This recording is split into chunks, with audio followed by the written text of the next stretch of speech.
So we can start today's HerStory. Good evening, and I'm really happy to see you here in Germany for the first time.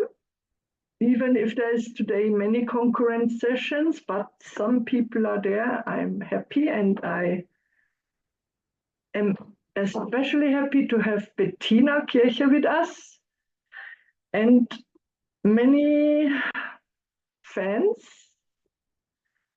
So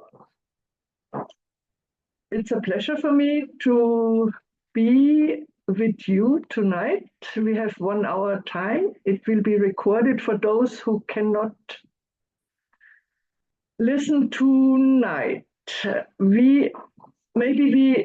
Some of us know Bettina Kircher from other events. She is German. She is a freelance consultant for conflict management, certified mediator, and mental trainer. She is currently working as an expert reviewer and trainer for the German International Cooperation and as guest lecturer both at the Helmut-Schmidt-University of the German Armed Forces in Hamburg and the NATO SFA Center of Excellence in Roma. Between 2019 and 2022, she was seconded to the European External Action Service in Brussels as a training expert. Bettina looks back on more than 9 years of field experience in conflict and war zones in sub-Saharan Africa, in Latin America, and worked as a delegate for the International Red Cross in Colombia, Ivory Coast, and the North Kivu, Democratic Republic of Congo. After several years in United Nations peacekeeping operations in Côte d'Ivoire, Bettina was seconded to civilian missions with the European Union in South Sudan and Djibouti. Bettina is a member of several expert rosters, such as the UN Security Council Affairs Division, International Security Sector Advisory Team, or the Berlin Center for International Peace Operations. She holds a master's degree in regional sciences and a postgraduate diploma in conflict and development management.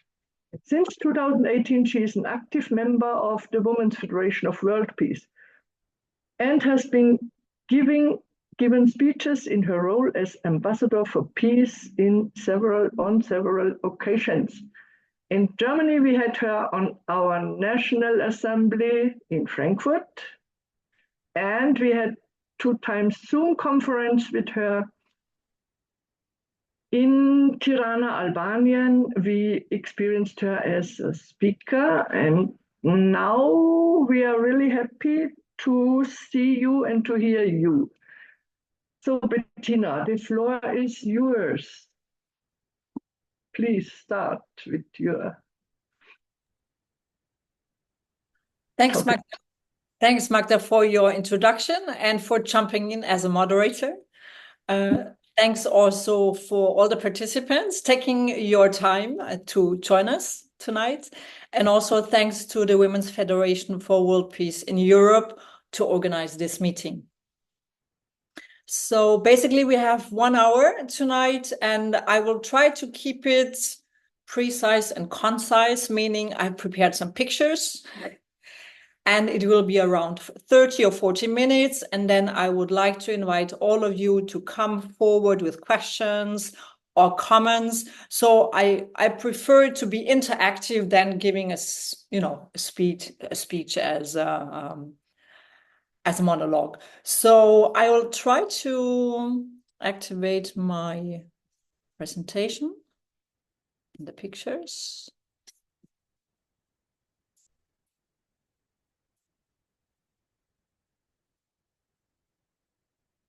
Can you all see the starting slide? Okay, great. And I suppose you can all hear me loud and clear. Okay, great. So I'd like to share with you tonight a few highlights from my time in the field and also some challenges. from a country that normally has only bad news on media. So I'll talk about sub-Saharan Africa, but also about Colombia. This picture that you can see is from Burkina Faso, where I was with the German corporation. And I'd like to start with the Federal Democratic Republic of Congo, where I was seconded or was sent by the International Red Cross in 2007 to Goma, which is in the North Kivu. So you can see it on the map on the right side. You see this little, let me just, no, I cannot point towards it, but you see on the right side, you can see Rwanda, and there's a big lake. And then on the country triangle between Uganda, DRC, and Rwanda, you can see Goma and the North Kivu, which is until today, unfortunately, the epicenter of armed conflicts and therefore also the epicenter of violence. It is quite a challenge because the ethnic variety, the cultural variety is quite high, as it is in other parts of the African continent. For example, in West Africa, there is more than 500 languages are spoken. And in the North Kivu, more than estimated 100 armed militias are competing on the ground. As you can see on the left picture, Goma is quite small distance of an active volcano, the Nyiragongo, and it has hit the town and the whole region twice, once in 2002 and then 2021, which adds, of course, to the situation of the civil population. And also our residence was built on lava. And although it is a very the land is quite fertile, you will see that, or I will show you pictures, that a big part of the population has to run due to the violence. They have to leave their places, so which adds to to problems in economic security. I was there with the Red Cross, I think I mentioned it, and the International Red Cross works very closely with the Congolese Red Cross. So without the local connections, it would be really difficult to have an impact. And the basic mandate, I would say, mission is to protect the civil population. And in order to protect the civil population, it is crucial to have access and to be in contact with the armed groups, at least to some of them. And on the left-hand side, you will see an IDP camp, which is in Kichanga, which is a little bit north of Goma, where tens of thousands of internal displaced people seek shelter due to the violence. And my job was, or I was tasked with reestablishing family ties, be it of separated children or non-accompanied children or ex-child soldiers, which have been separated due to the conflict.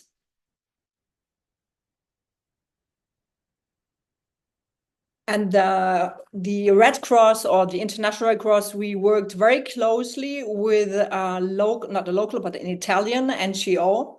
So a non-governmental organization, very impressive. You can see in the background and the middle picture, you can see the building. So it hosts 3,000 children.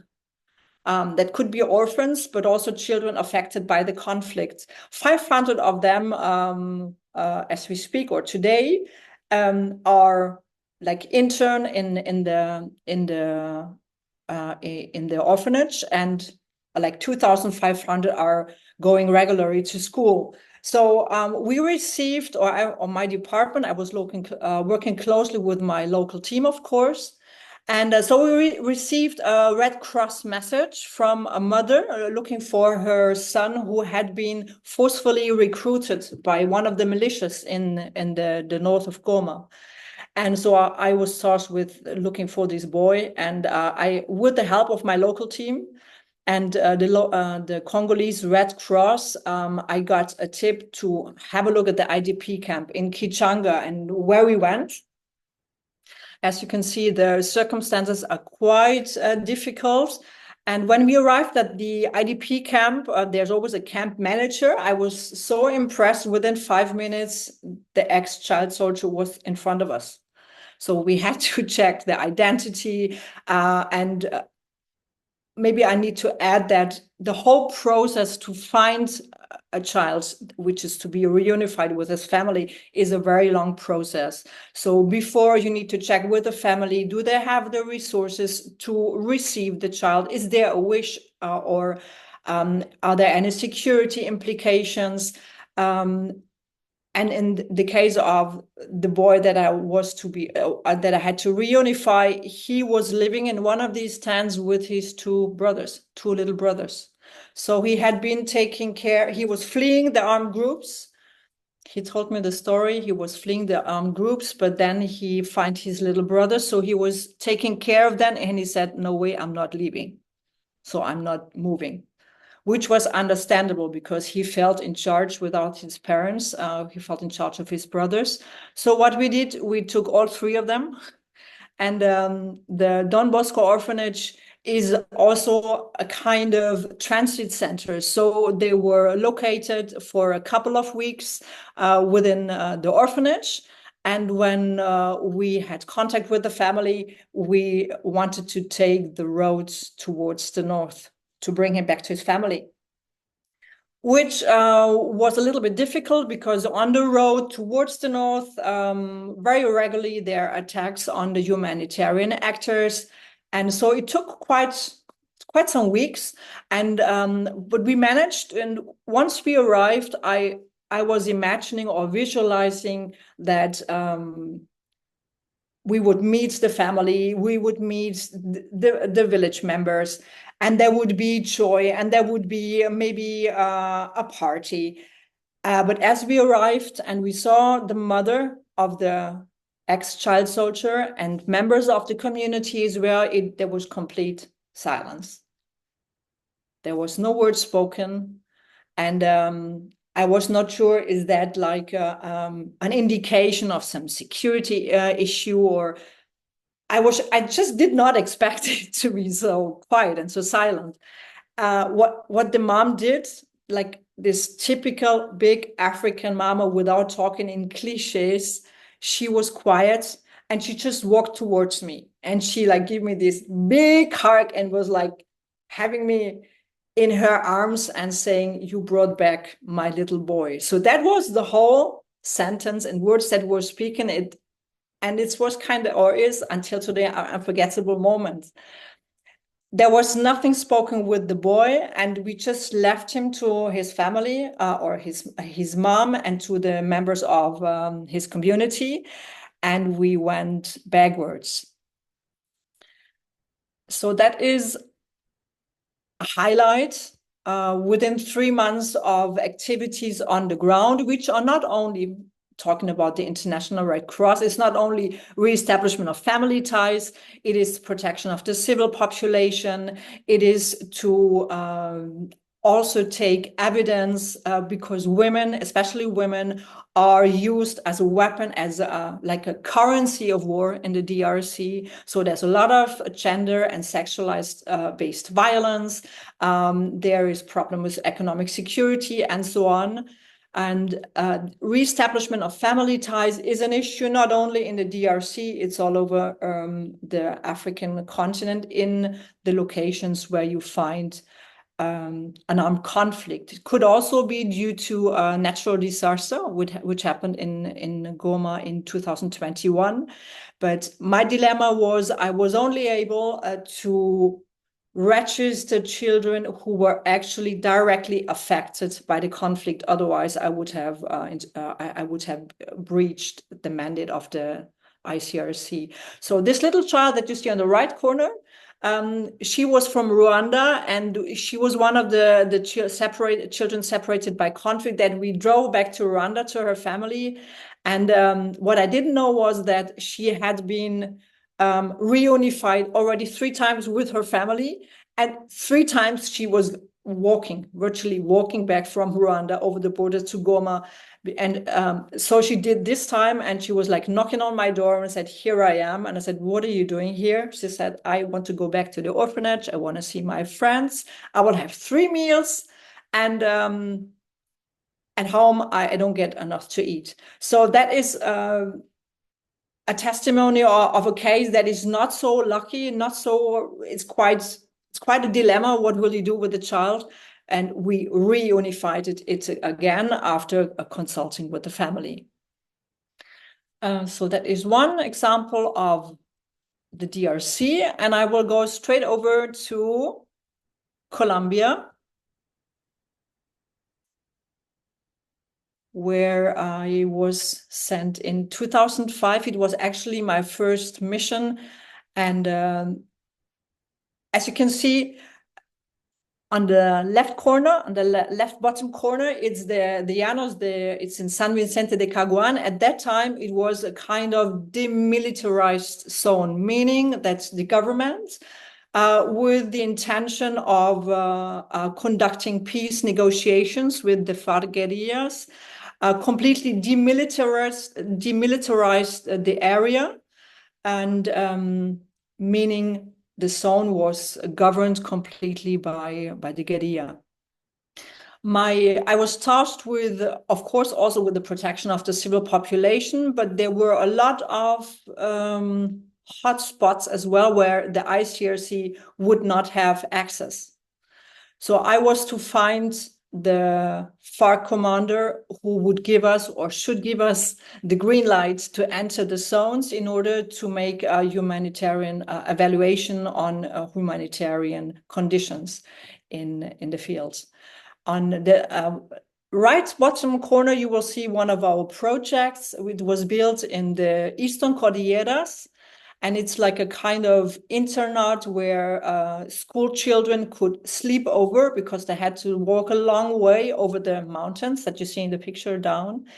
And although it was a demilitarized zone, the Colombian governmental forces, special forces, had installed an airbase, so they were attacking continuously the area. And so the children would not be affected by this attacks.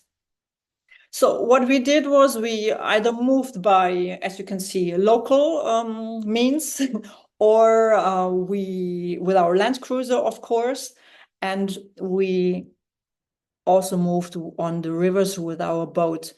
In Caquetá or Florencia, what you can see on the map, it's the pink one. It's also close to Ecuador and close to Peru. And Caquetá is the department that I was in charge of.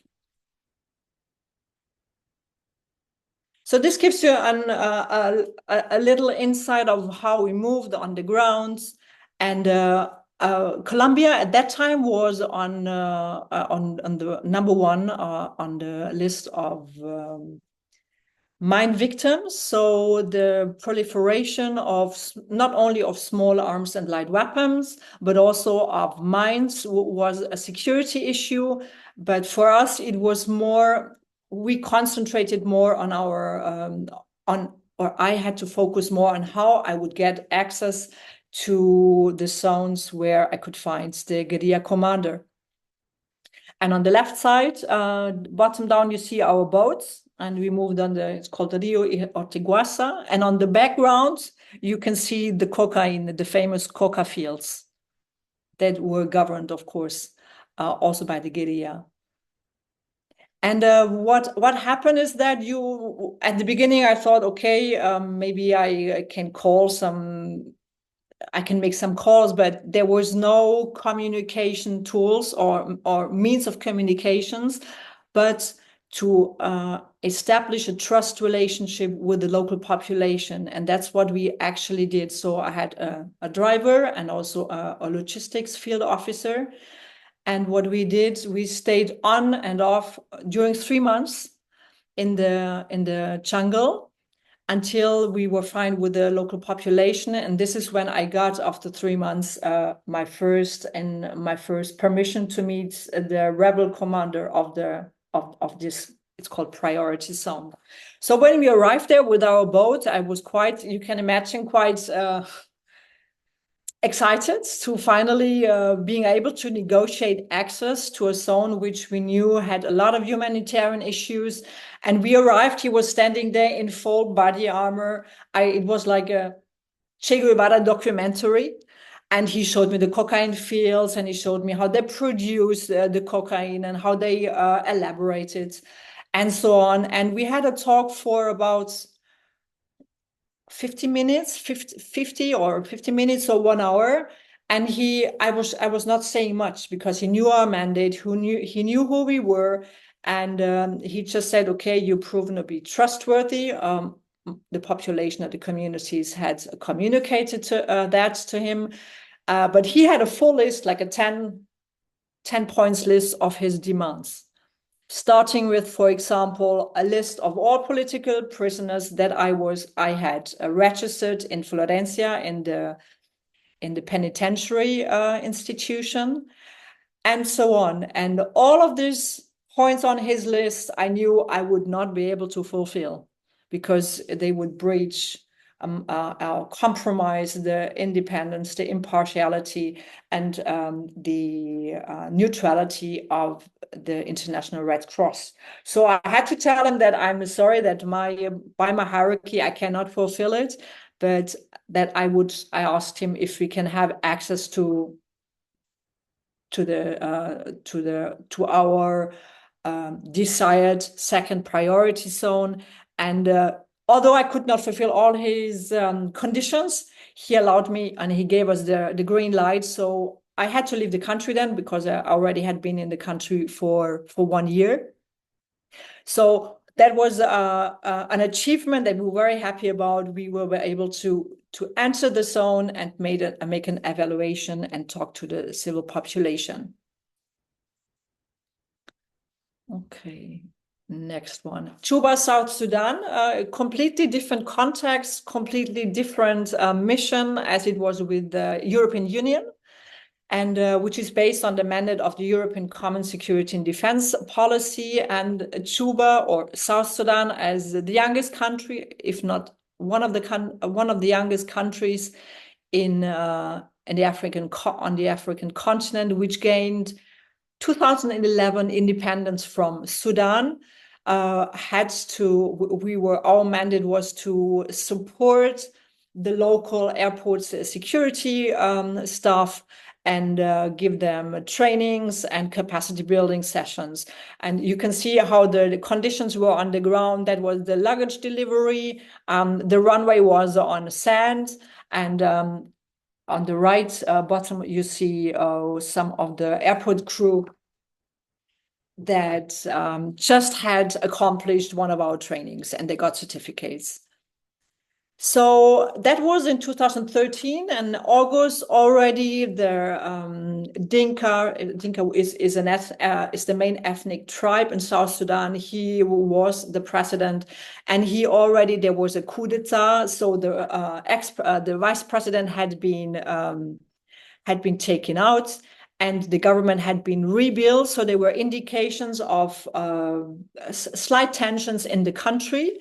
And in December, when I was around 6 months into the country, as one of these evenings, we had a curfew at midnight, and many times in the evenings, I went to the UN compound, which was just around the corner of the EU headquarters, to see some friends. And as I'm always a little bit late, I'm not very punctual. So 5 to midnight, I went out of the UN compound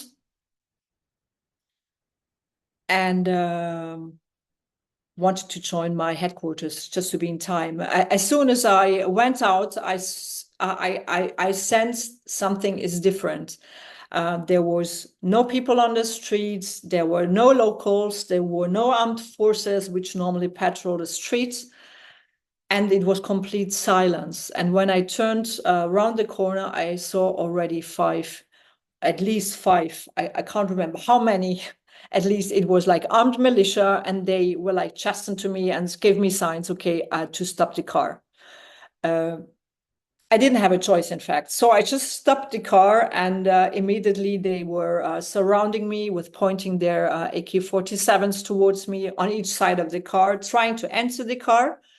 And luckily, I was with a new Touareg from our mission, so I had a car lock. But what I did was I lowered the window. And obviously, the militia in charge, he was just shouting towards me, just go out of the car, which I didn't do. And now when we do now security trainings, we always advise if you negotiate with armed counterparts, then you just follow their advices, or you follow their orders. But so I'm not giving a recommendation how to behave in a security incident or when you negotiate with armed militia. But I knew that a month before, one UN volunteer from Kosovo, she had been taken out of her car just because while parking, she had hit a local car. She was taken out of the car and she was beaten to coma. So it was not an option at that point for me to go out of the car. So I just stayed in and made myself a human being. Told him my name, told him what I was doing in Juba, that I was working at the airport, but it was not really calming them down. They were very nervous and very aggressive as well. And I really didn't know what to do. I was shaking inside of me. So what to do? It was not an option to go outside of the car, to leave the car, although the car doesn't give you any protection against long arms, of course. So from the other side, then after a couple of minutes, I saw two other elements, also armed militia, approaching, and they talked to the 5 armed members which were surrounding my car. And so they were discussing now what to do with me. So shall we let her go? What is she doing here? And they certainly did not come to terms. They did not know what to do. And so for that moment they were discussing, I just thought, okay, this is now my moment. I just need to run off. But I was in a kind of freeze, so I didn't know how to start the car. So waiting for another minute, and I asked them, can I please leave? Yeah, can I please leave? And I just drove off because there was no answer. So that was the security incident happened.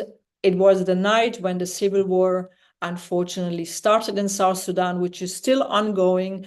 And it's in fact, it's a power struggle and an inter-ethnic conflict between the Dinka tribe and the Nuer tribe, basically. Okay, I think I need to be quicker.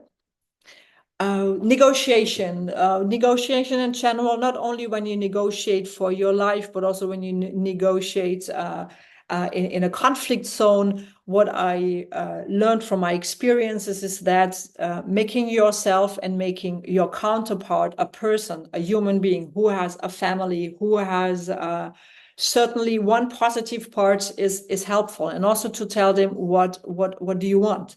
When I had to talk with the FARC commander, for example, I made myself a person. Also in security incidents with other FARC members, it was helpful to tell them what is my objective, what am I doing here, who am I, and what are you doing? Depersonalization basically it means that any offensive comments, it's easy in a conflict zone to not take them personal. I think it's more of a challenge in your private environments.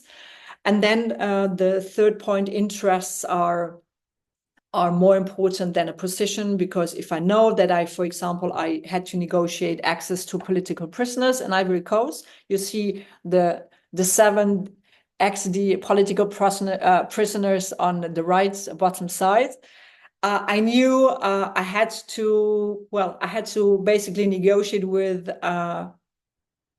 regional rebel commander who was sanctioned by the UN, who was a mass murderer. But I knew if I come to terms with him, if I don't need to be sympathized with him, but if I can make him a person and follow my interest, then I can get access to the prisoners. And at the end, we were able to release them. Persuasion is meaning that it's no force with by arms, for example.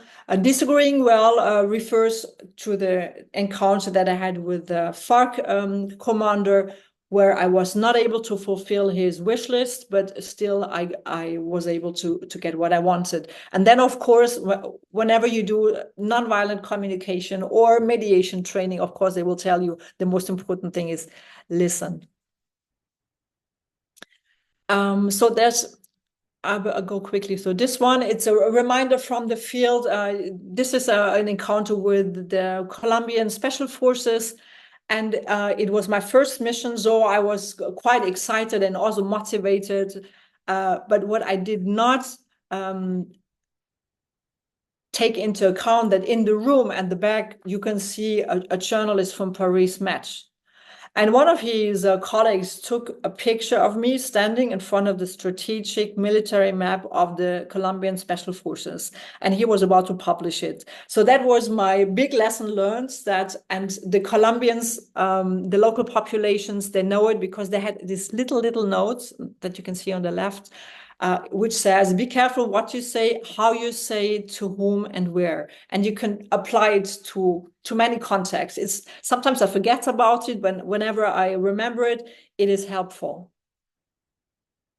So this leads me to my last mission, which was also with the European Union, a mission which is directed to strengthen maritime security, or again, to strengthen maritime security at the Horn of Africa, meaning encountering piracy. So I had been offered a mission in Afghanistan, which I declined because I had been very lucky with security incidents and in the past. So I opted for Djibouti, which was known and also praised as being safe and being a police state.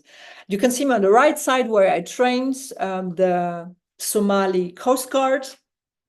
And on the left bottom, you see the city beach of Djibouti. So it's in between Somalia and also Ethiopia, which at that time was attacked and target of terrorism, of terrorist attacks by the Al-Shabaab. So I was maybe three weeks in the country.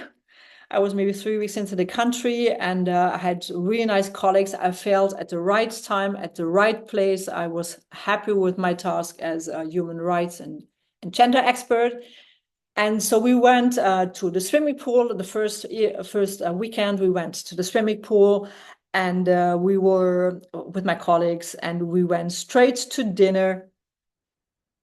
My feeling told me, I rather would like to go to a local restaurant, which was Ethiopian, but my colleagues convinced me to go to La Chaumière, which is a kind of sports bar. And I was not aware that at 8 o'clock, when we were sitting on the terrace, there was the kickoff of the Champions League final, Real Madrid and Atletico Madrid.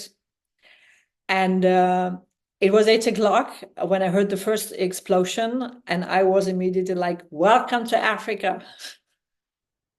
This is a gas explosion, because it happens regularly. It happens once in a while.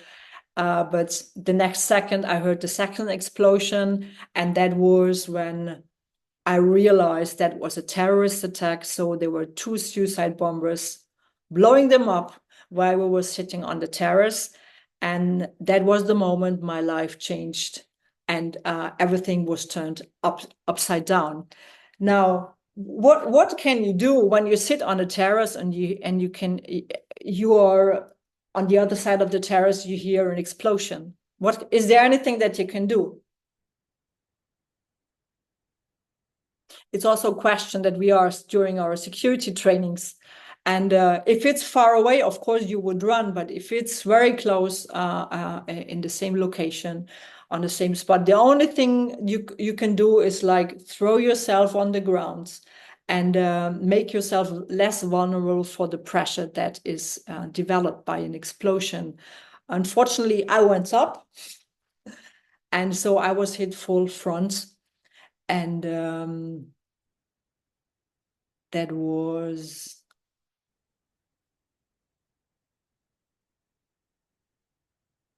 yeah, that was the moment when I think I took one of the 4 reactions or 3 reactions when you have when a traumatic event hits you. So it's like a kind of freeze. So I was not able to fight. I was not able to flight. So I basically went into freeze, or the body shuts down, because it's like a great, amazing survival mechanism. And I was left there because my colleague thought I was dead. I don't want to shock you. I just want to say that is what happens. But finally, I was taken out. It felt like hours, and I saw myself from above. But it took maybe only 15 minutes. But for me, it felt like hours. And finally, some local took me out and saved my life and brought me then to the French military hospital, where I got my first surgeries. And this is why I have this slide. The German armed forces were there 2 days later to bring me back to Germany together with my 2 colleagues. So it was the 3 of us. And which was amazing, because they have an intensive care in the plane. And I was brought to the military hospital where they are in Koblenz, where they are specialized for blast injuries. So I was very, very lucky. And this is when my journey of healing started. I want to spare you the details, but the most important thing is here we are together. And I think I would go, maybe the next slide, for the challenges in general in a conflict zone or in a war zone. I think security threats I have mentioned. So in Colombia, it was the mines and the armed groups and so on. And the entry points for negotiation are always context specific. Well, while I was thinking at the beginning, I would sit like formally on a table and have negotiations with armed groups. It was always somewhere in the field, somewhere close to a cocaine field, always in the absence of 1 or 2 of the belligerents. And what really helped, what was a challenge for me was in all missions, regardless if it was post-conflict context or if it was an active conflict zone, was that my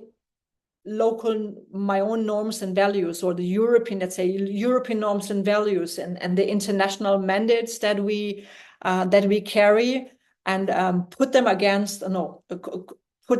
the local norms. For example, if we had an issue with tropical fever, for example, we would consult, if possible, a hospital or a doctor. But some of our local staff, they would go to a marabu. So marabu are like the alternative doctors who give you it's not as we know our medical system, but this is how we also lost one of our staff to the marabus, because she could not get anti-malaria medication in time. Ethical and moral dilemmas is when you need to deal with people who you know are other rather mass murderers or had committed breaches against international humanitarian law or war crimes, but also to see the limits of humanitarian work. You cannot. I gave you some examples. There are small things that you can move. And the most difficult, I thought, for me is sometimes just to step back and do nothing or wait in order not to make things worse or to do harm. So that's a few things. And I think I'm not able to continue. I would like to thank you for your attention. And I'm happy to take questions now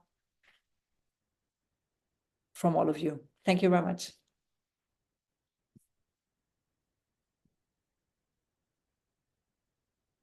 Okay, here we are. Thanks a lot, Betty. I can't see you. A moment. System. Ah, no, okay. No, I can't see you.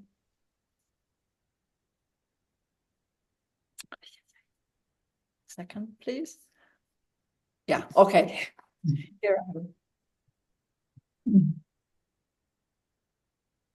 I would have one question. What Yes. do you tell young soldiers if you are in Hamburg at the university? I have a young soldier in my family, so this question is there, like, how can they behave in the right way as Germans, as soldiers, as armed forces in NATO, in this situation, maybe being mobilized? Well, it very much depends on the context. There's a lot of things that I think I'm a big proponent of military-civil cooperation. So I can learn a lot from the troops, from the military, and the military. They're interested in how we, as civilian experts in the field, how we deal with conflicts without the force of weapons. So that's different perspective. That's also different backgrounds that we have, maybe also different norms, and also we are working in different systems. But what I do, for example, with the NATO troops is what I do, and also we put it in the presentation. It's a publication about it, how they can prepare well. How to understand the context they're going to deploy to have an idea about the political, economical, social, political, or humanitarian situation on the ground, to do their homework, and in order to be able to construct trust relationships, which can be a long process. But I think for military, it's more difficult because they come up with their uniforms, they come up with arms. So it gives them a little insight of how we do things, and based on my experience as well, I give them examples, and to know the actors on the ground. So you can read all that in my publication, which I put in the presentation as well. Thank you. I have a question, Bettina. In any case, thank you very much for your presentation, and you are very courageous. So this is about courage, because I wanted to ask you, when you started to engage in this work, I mean, what you are doing, did you know that it would be so dangerous, or was your motivation to go in such a conflict zones, or what has been the starting point, I would say? Yeah, two questions. I think for passion always comes before fear, I think, at least for me. So passion is something that, and the second thing is with the International Red Cross, we have a kind of 6 weeks. It seems short, but it is a very intensive integration course where we are completely briefed and also trained, not like military, but we are briefed and we are aware of the risks.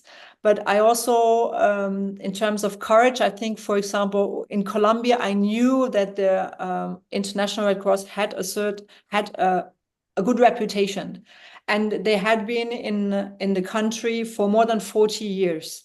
And also the principles upon they act and that I have to adhere to on my missions, the impartiality and the neutrality and the contact to the armed groups gives me security. And I had confidence in my team. So for me, it was not that I was walking around in fear, but I felt really comfortable.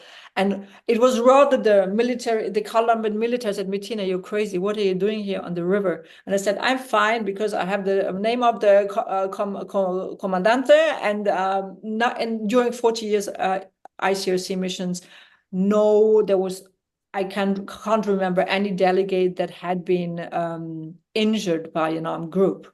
It was rather tropical diseases. Well, so it really depends on the context. And in Congo, it was different because if you work there with the UN, you're like a military target. With the ICRC, we had a better standing, but still it was more risky. That's right. The motivation, I think, is I always had a passion for human relationships, foreign cultures, foreign languages, and to be able to, because I was traveling a lot during my as a student.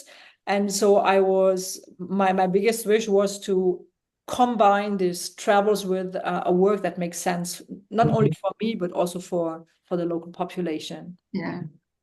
But I believe you have also some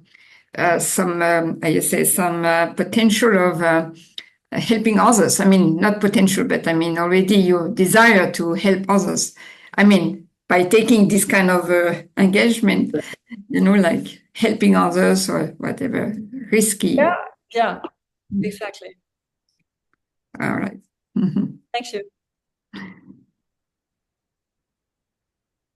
I have a question, Bettina.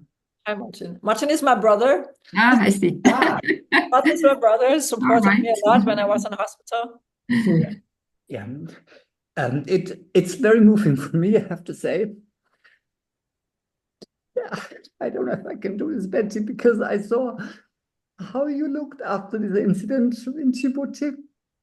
And I always ask myself, how do you find the strength to just keep going? Thanks, Martin. Yes, it is. I'd like to show you a picture.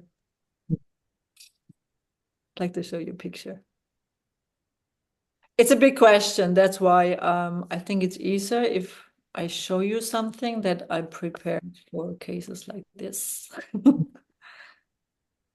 In the aftermath of violent conflicts. The yin-yang symbol, which Tai Chi, for example, is based on the Tai Chi, or is defined by the Tai Chi principle. It means to see the light in the dark and to integrate the dark into your daily life.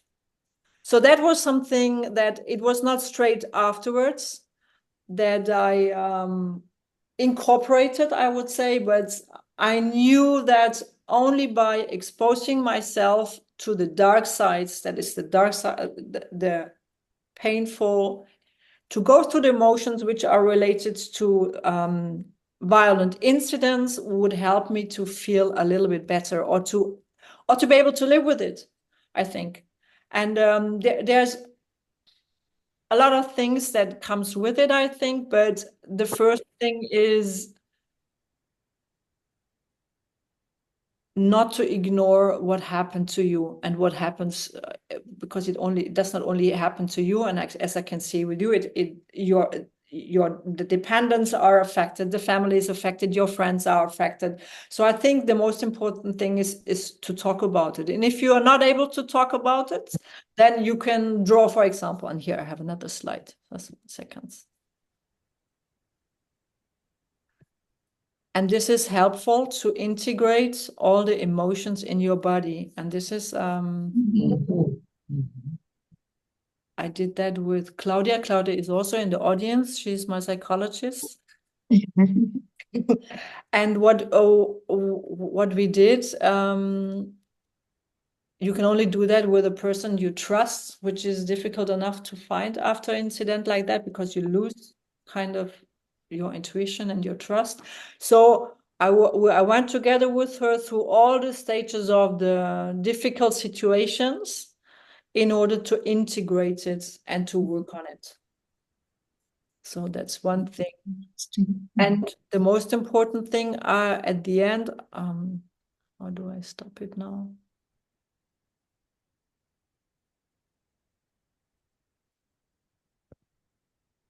Like to stop it.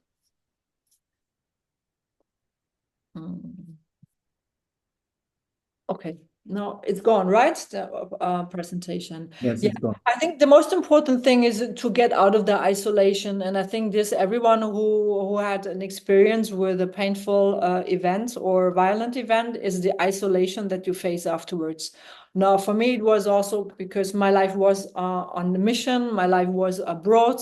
But then suddenly I find myself in an apartment staring at the wall or staring at the hospital wall. So to get out of the isolation, and also to have a person that actually accompanies you, at best someone, a professional person like Claudia, that you trust, and you can go through all the steps, and all the emotions, to relive them, and then I think it's possible to kind of process the whole, to process not only the event, but also the emotions attached to it. Yeah, so social, for me, it was social reintegration, a term that we had used for ex-combatants, going back to their community, suddenly I use for myself.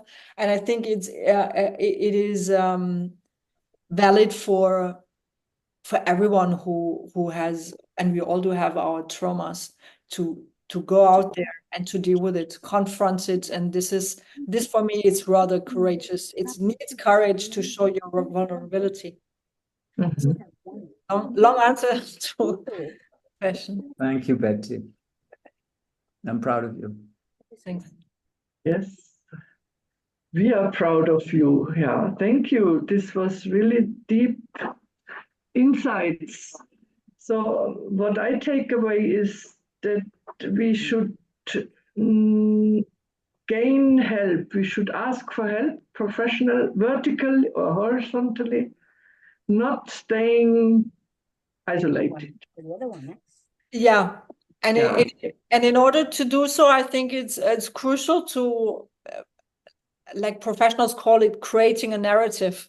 So it's like, find a way to express yourself. And as we are all different, as we are all individuals, and some of them are maybe, for example, my co-patients in the military hospital, most of them were not able to talk about anything that they experienced, be it in Afghanistan or in Iraq. So then you can draw something, or you can express yourself, or you can go into body therapy, for example. So I think the most important thing is to connect your mind with your body, and not isolate yourself only socially, but also yourself. You need to be connected. And that's why I love the yin yang symbol, because it has so many meanings, and you can just take out what you need and what helps you. Let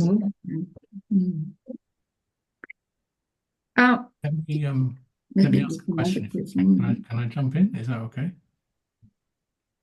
This is Matthew. I'm Matthew Teller. Hi, Matthew. Hi. Oh, now I can see you. Hey, good to see you. I hope you can see me. Okay. Yes, it's been fascinating, and just I'm sure there's lots of people on this call who know Bettina professionally and also personally. I'm delighted to say that I met we met. When did we meet? 1993. The 2, 3, 4 something in Cairo. I've known you for 30 years anyway. So, and it's great. The presentation is really fascinating. You tell fascinating stories, and also horrifying ones as well. Thank you for sharing what you've shared. It's been really extraordinary to listen to, and also emotional, as Martin said before as well.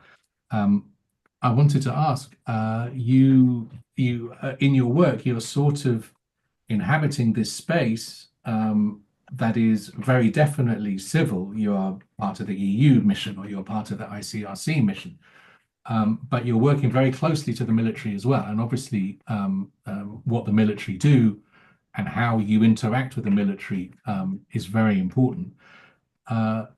Since Djibouti, since you've been now back home again, have you felt more supported by the civil institutions that you were working with, or by those connections to the military, which has been a sort of a source of greater strength and support for you in the aftermath, since you stopped your mission? You mean in the aftermath or during my missions? I suppose in a sense both, but particularly aftermath, yeah. Yeah, during the event, like the evening when the suicide attack happened, it was, I have to say, definitely the military, although a civilian but local, took me out and saved my life. But the military were the ones who are used to be operational in violent events, and that's their job, and they did it perfectly. I did not get any help from my own team, for example. They just said they thought I was dead, so that's it. And when I was in the hospital, they turned up and said, "Oh yeah, hello." So yeah, this is a little bit, but it has to be said at some point. And then the aftermath was difficult. Martin knows it, because even my seconding agency, no one like the Germans or the Ministry of Foreign Affairs or Internal Affairs, it was not clear who was in charge of me. So my status was not clear. So it was a whole process. And I think in this process, which took a couple of years, they realized they had to change some laws so that our status, in case of incidents like Djibouti, our status would be better. And they have changed it now for better, meaning that I would be like, if I went on mission, I would have an accident, not only an accident insurance, but I would have support from the state without, begging for it or so. Now with the military, I'm very grateful to the German Armed Forces, because they contributed a lot to how I am now, also mostly physically. And so I think it was a mutual, it was like I wouldn't say win-win, but for me to work with the medical doctors from the German Armed Forces is a great feeling, because they helped me so much, and now I can give them an insight of my work, which helps them. So both sides, it's very difficult because but I think both sides have supported me. The civilian side more, like, for example, my psychologist, my family, my friends, and so on. And the military in terms of respect for them, what they've done for me, and also for being grateful and giving them something back. So, thank you. There's one more question in the chat. I can read the question from Elisabeth Tanistri from Italy. I understood you had contact with terrorists and not such good people. How were you able to be mediator without judge them? Question. Yeah, exactly. That's a question that always comes up. And it is also in conferences, they always ask, well, I think there was one of the last slides that I showed you, which is a little bit based on nonviolent communication, also mediation. You go straight for the interests, and you leave out the position. So knowing that I was dealing with a warlords that had been sanctioned for war crimes, I knew that I just switched that side of my own norms and values off. And I went for my objective to have access to political prisoners, which I could, or together with, always in a teamwork, we could, seven of the prisoners, we could save their lives. And for years after, they said, without the ICRC, we would not be here. So I think that it's easier to have an objective. It's also easier to be backed up by an organization that is accepted within the country and has also norms and values that I adhere to and that I accept. So, and I think the second point is what we all do have,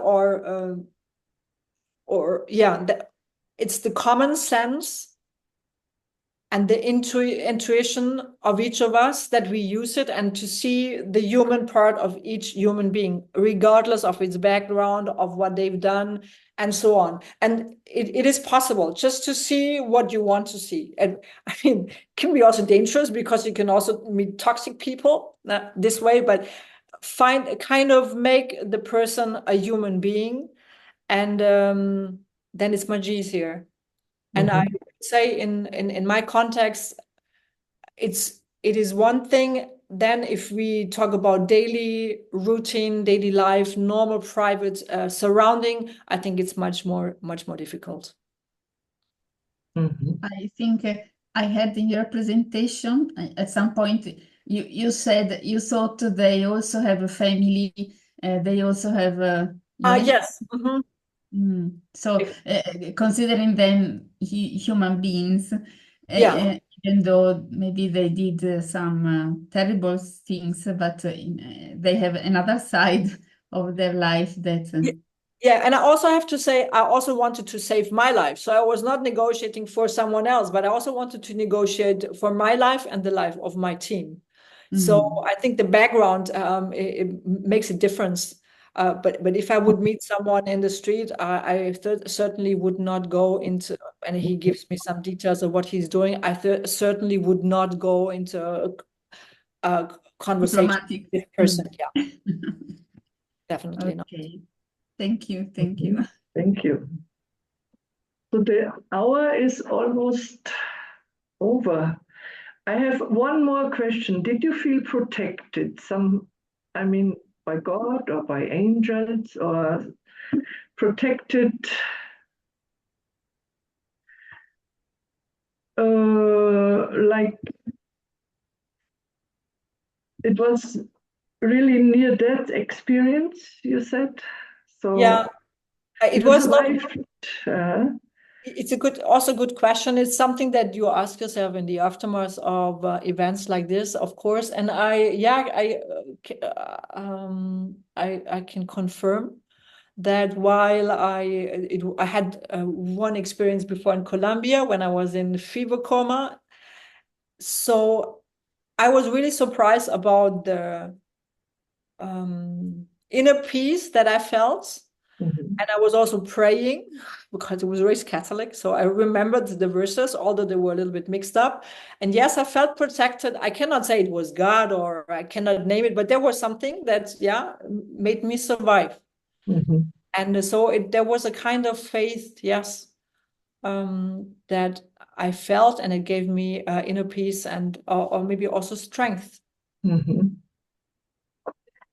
Thank you. This was a good last word. If you agree, then we could stop now, and I wish you all that you can feel protected. Well, I wish to all of you as well, and not only in difficult times, like in everyday's life. That would be great. Yes, it was great to have you with us, and that you brought so many friends and brother and family and fan club. We also have some fan club here. I see the nice faces. Thank you very much for attending. And thanks, Magda. Thanks to all of you, and best wishes. Yes, thank you, Bettina. Thank you. Thank you. And thank you very much. See you soon.